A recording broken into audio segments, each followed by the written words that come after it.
I think some eyes are opening in here. We are rich. Do you hear me? We are rich as a community. Yes, we are. Who convinced us to give up on our dream? Are you with me? To dare to dream again. These dreams become reality. And then we don't just want one doula, we want a whole team. Child, we have the highest mortality rate, one of the highest ones in the country. Mortality rate. We can change that. We are so proud of you. And we've only just begun. How about that? Give her another hand. Now this next speaker fits like hand in glove with our sister that just finished.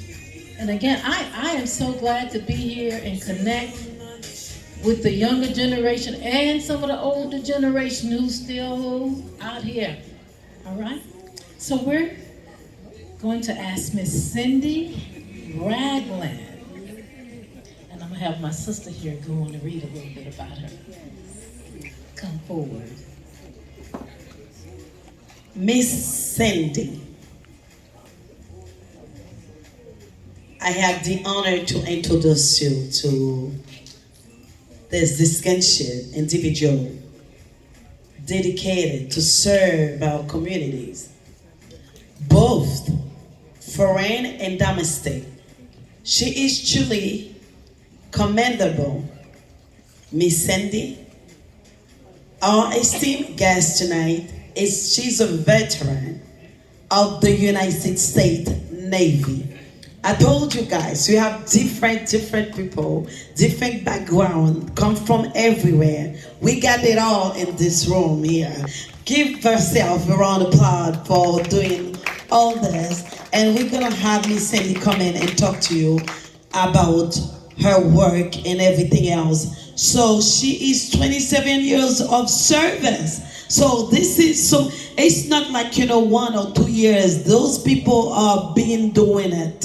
They've been doing it, done it. So basically, she's gonna talk to you about what she's been doing in her life and the reason she's here tonight. Give her a round of applause for me tonight. Come on.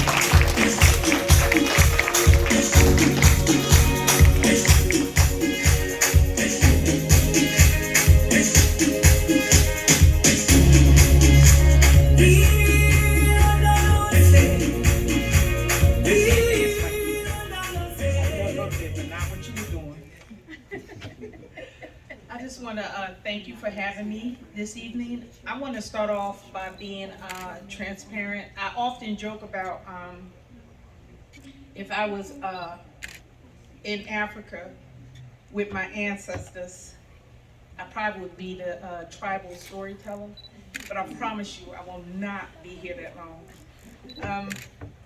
I am a 27-year Navy veteran. I have traveled just about, thank you. I've traveled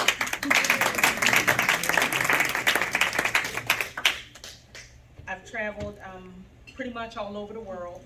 I've seen a lot of things, and my heart has always been for children. I want to commend my sister. Here's my transparency. I want to commend my sister for the bravery to be the teenage mother. At the age of 17, I had an abortion. And I never thought that I would be on the battlefield that I am on now. So I am one of the directors for First Coast Women's Services, and we span across 4 counties. We're in St. John's, we're in Clay, we're in Duval, and we are in Baker. And I'll tell you, the fight is real. I'm gonna give you a little bit of history about a young lady named Marguerite, or Margaret. She was an activist who had her eye on the Black community. And so in all her infinite wisdom, what she did was get together with some prominent Black leaders and convince them that there needed to be some education in our community that led to what we now call Planned Parenthood. So where this particular place started out it was in the inner cities. You could not find them in the suburbs or anywhere else. They were strategically placed. I just want to read a statistic to you. And this statistic is just in a year, and this is nationwide. Over 374,000 babies met their end through abortion. 1,025 per day, 43 per hour. Florida is an abortion destination. We have surrounding states that come here. They come here to have abortions.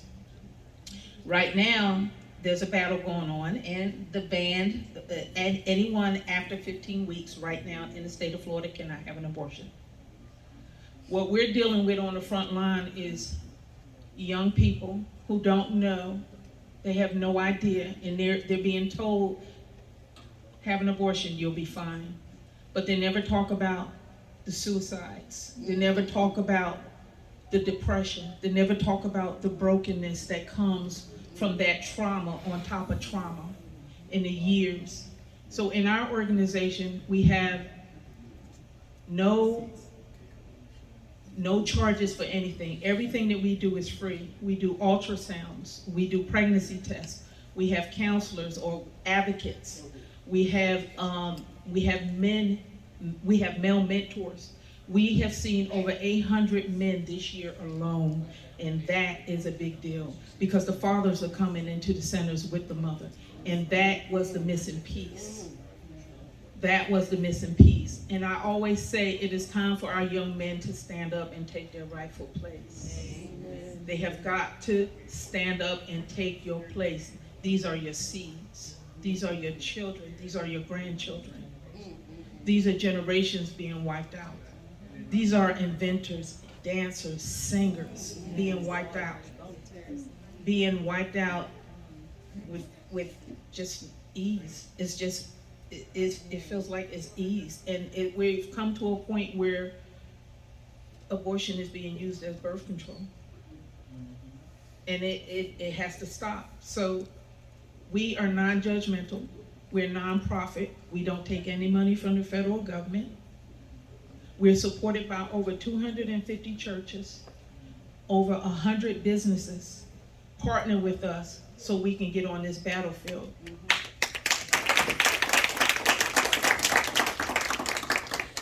These young ladies don't need judgment. These men don't need judgment. We don't lay any judgment at their feet. We want them to make informed decisions about their pregnancy. We want them to know the truth. So I have no problem with sharing my story. I have no problem with sharing my trauma years into my life, the dysfunction that followed my choice. If I was to say to you that the most famous unplanned pregnancy was Mary, who was a teenager, who gave birth to Christ. She didn't plan it. And you said something so powerful. You said, we can do it. And that's what these girls need to know. That's what they need to hear, that they can do it. We need more housing. We need to be able to house these young ladies. We need to be able to help them find employment. There's so much that we need to be able to do and that we can do together because we're stronger together. So when the community comes together, because community is the backbone of society. Yes. And the backbone of a community is the family.